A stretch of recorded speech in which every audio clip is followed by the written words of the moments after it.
Well, let me add my welcome, and I want to start by thanking all of the speakers and all of you for participating in an experimental format today. We're trying to do something a little bit differently, and we hope parts of it work, and we hope that you play along in all the different things that we're trying to see what works. Sherry and I co-organize this, and one thing I'm going to do differently is I'm doing my presentation as a Prezi. So let's see how that goes. Yeah. I want to offer a little map of the questions we might be asking ourselves as we go through the day. So the overview of my talk is I'm not going to try to answer the question, what is cyberlearning, but offer you to map the kinds of questions maybe we ought to be asking ourselves as we go. And one place it's always good to start when embarking on something new is to remember your history. So we have a history. This is a slide that Roy P. worked on as part of the Cyberlearning Task Force and featured in a talk he gave in Berkeley last year in the cyberlearning thing, and it points out we come from someplace. Roy described this as a history of the role of mediation of technology, mediating learners working with each other, teachers working with learners, and so on, going from culturally mediated, symbol mediated, communication mediated, network mediated, and here we are today, cyber infrastructure mediated. What is that increasing complexity of mediation going to make possible? What are we going to do with the intelligence of crowds that's going to advance learning?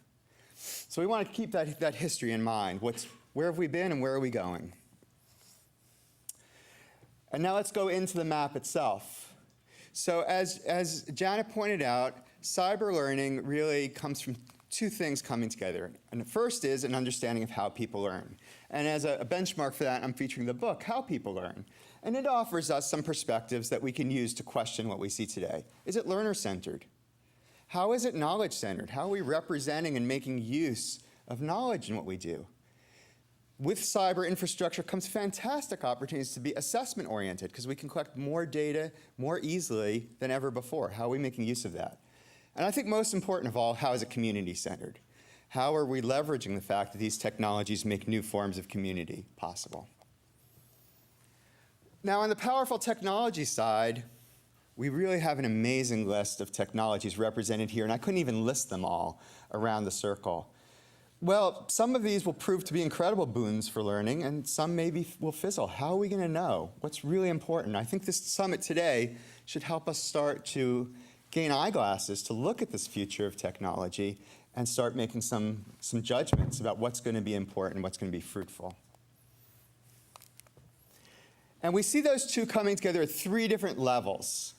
So cyberlearning is not just a research effort, it has a powerful existence at a policy level. Janet pointed to the report that launched this, but I also urge you to look at the National Ed Tech Plan, which unlike many ed tech plans, isn't about bandwidth and hardware only. It's an ed tech plan that's about learning, and about assessment, and about how to teach, and about productivity of schools. We also have the possibility of a new ARPA agency for education. There's big things happening. Constance is going to tell us more about the policy context. So what impact does the work we have for policy?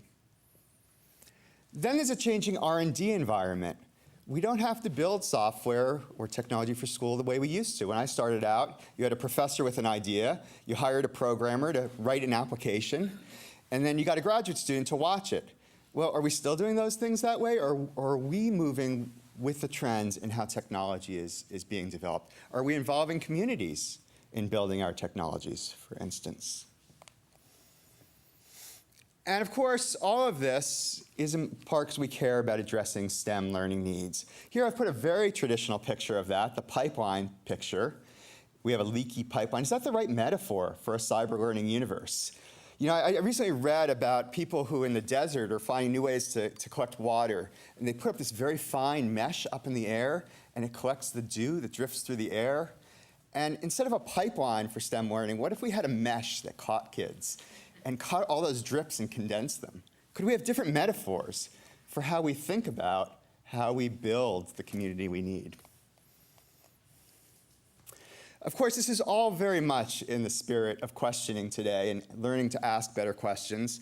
And so I want to turn things on their head. And really what today is about is, what do you think cyberlearning should be? Where do you want this field to go? This is for the field. And so, as such, we've organized a meeting today that's very participatory. Here's our meeting today.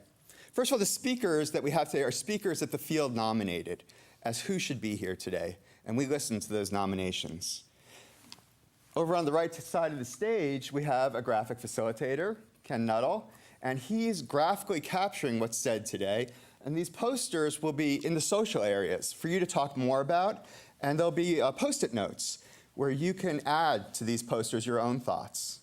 We really want to capture feedback from the field as we go today.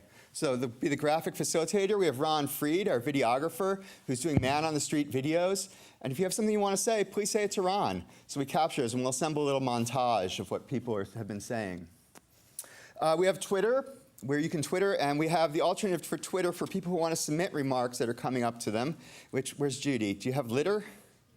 Judy's going to have index cards on which you can write questions. That's litter. Joanne has them. So we'll collect things on index cards as well as through Twitter. And of course, you can email us at any time with thoughts you have. We're online today, too. We're being webcast. Welcome to everyone who's participating through the webcast. The videos from today will be archived. They'll be available for the future. We're also working on a Cyberlearning wiki. We've had many editors working with us to try to capture the knowledge of the field. And you're invited to be part of that wiki, too, and add to it. It's at cyberlearning.sri.com. We'll have an evaluation form at the end of the day, so you can help us learn what worked well and what didn't work about this experimental format. And I just want to close by offering thanks to the National Science Foundation as well as the Bill and Melinda Gates Foundation for sponsoring this event. And I hope we have a great day. And now to, yeah.